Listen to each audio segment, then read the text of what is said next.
Hey guys, Pool Zen Master here, fixing my friend's Hayward Powerflo matrix. So it was making a loud noise. There's a lot of videos about like the bearings being bad, so I'm taking it apart to do the bearings. I also earlier redid, there's a lot of videos about the pump seals, like this little ceramic seal, and then the one on the impeller, which is over here. So there's a lot of like videos people did about this. Thanks guys. I'll put you guys in the comments because that helped me. And then I'm just gonna try to get the bearings off this thing. You can see one right here. This one sounds and feels pretty good. I think the one that's making noise is up in the front. So I'm just gonna show you. I was like taking a mallet and a screwdriver and knocking this out. I'm gonna pull it out here in a sec.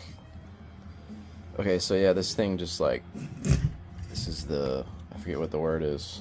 It's okay.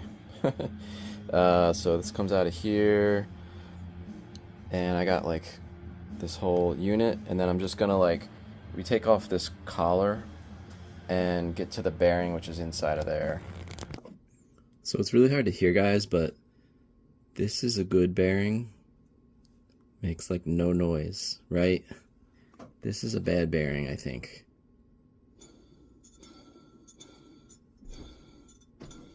And when that noise is on, like, it's powered up, it sounds like a screeching, like, look up some videos for bad bearings in a pool pump and you'll find it. Hey guys, so I'm just doing what Joe from Wedhead Pump Repair said to do, trying to get this off. So I hope it'll come off soon. You're just basically trying to knock this, like, this collar off with the bearing, or off of the bearing. I put some liquid wrench on there to try to help, like, this is an old ass can of liquid wrench to try to get it a little loose, like, so it'll come off.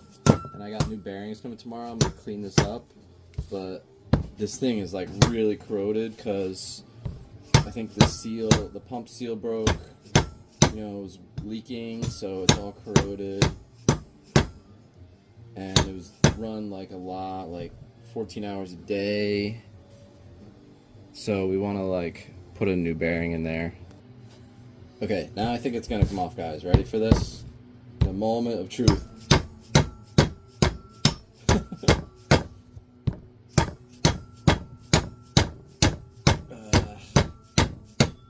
Yeah, there it is. I can see it coming off. Okay, so yes, as you can see, this bearing is shot. Check this out. It's like super rusty. Sorry, I don't have a camera person. So let me just set this down, lean it against this. I should just stop the video, right? So you guys don't have to watch me fumble with this crap. But it's kind of funny, you gotta admit. This bearing's shot, so I got some new bearings coming tomorrow. I'll put this one on. I think I'm gonna keep that original one down here. This is a nice shape. It's like a nice OEM bearing, right? But you can see this one's all rusty and shot, and when it runs, it sounds like that noise Jim Carrey makes in Dumb and Dumber. Yeah. You guys finally have a use for this brush wheel on my bench grinder, so I'm gonna do this thing up on here. Let's do it.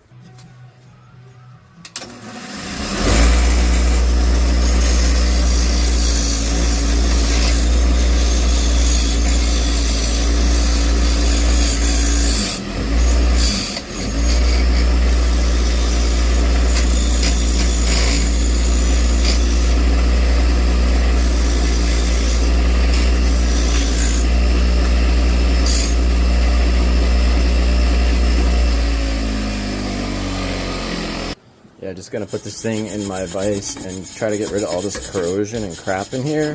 Just use a wire brush to get rid of some of that stuff. So guys, there's a retaining clip here that holds this bearing on. If you have like a retaining clip remover, this works to take these off. And when I take this off, I gotta be careful it doesn't go flying because there's a lot of tension there holding it.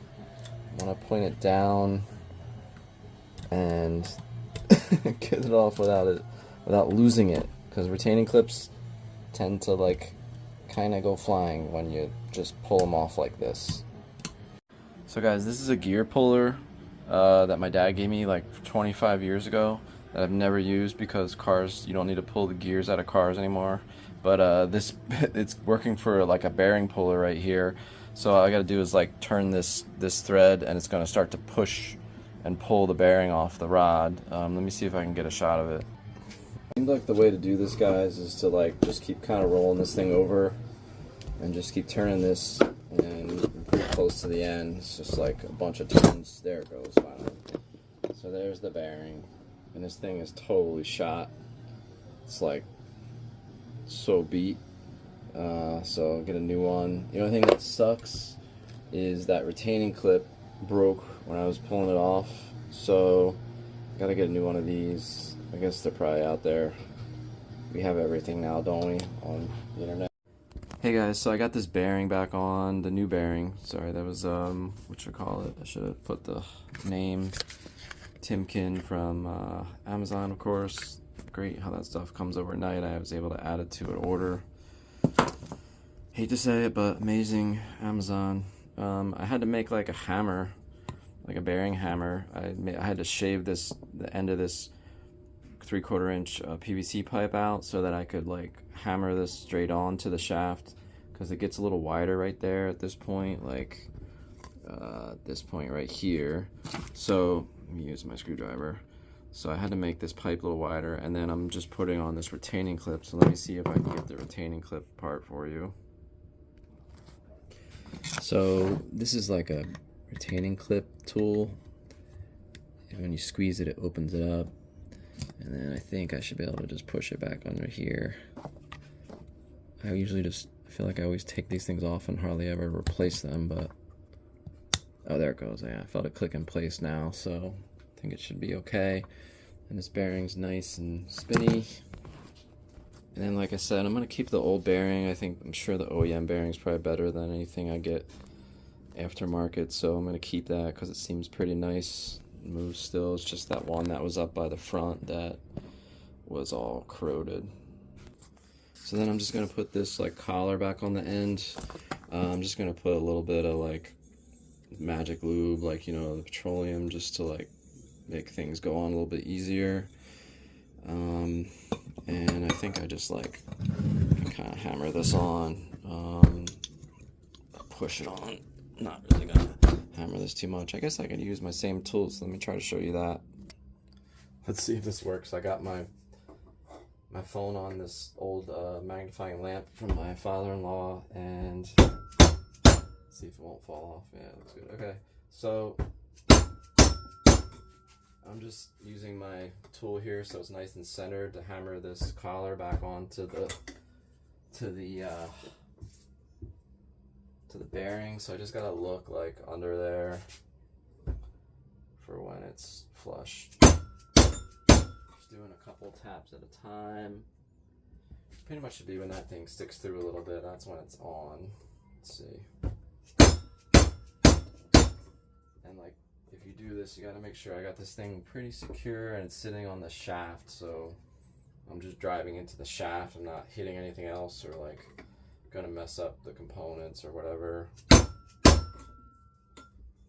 Yeah, it's like getting there a little bit at a time. This is not something you want to rush. Oh, I think it's on there now, so yeah, now it's on there. Let's just give it like another little tap or two. Okay.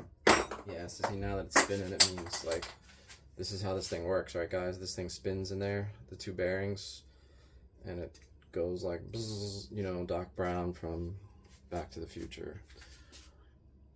So when you put this back together, make sure you don't forget there's like a lot of little things like you gotta like check. Remember, there was this little rubber thing that goes like on the outside of this shaft that just protects some stuff there. And then when I put this back in, I made markings. You want to like get it back pretty much the exact same way. See those, like I made some marker markings so I know it lines up. And then same on this side. When I put this up, you can see like some markings here. See, this one is right here. Yeah, so you would see like I line that up when I go screw it together, and when I use these big long screws, put them back through to screw it together. Also, don't forget this little retaining clip. This is like sort of the bearing of the wheel retaining clip. So this goes behind there. I'm not gonna be able to record doing this behind there, and this screw, it screws into that little screw right there on the front of this. And now realizing, I guess I could have just like shoved the bearing into this collar and then like put the whole thing on. But I like to do things the hard way, so you live and you learn. So I just kind of tapped this in, made sure they were lined up, tapped this in a bit, and it like brought the bearing into this, you know, this little well that the bearing sits in the back. And I brushed these long screws, you know, these long screws right here. They go like way through here. So I just brushed them with my brush, and then I'm gonna put this thing back together. And you can see plenty of videos on how to do that. Just those things, basically, like, it'll be all together pretty much. The motor, when these things mount to the inside, those 4 screws on the plastic side. I'm also just gonna put a little like liquid wrench on those. Always when you put some screws together for anything, just put a little drop at least of oil on it, so make life a little easier next time.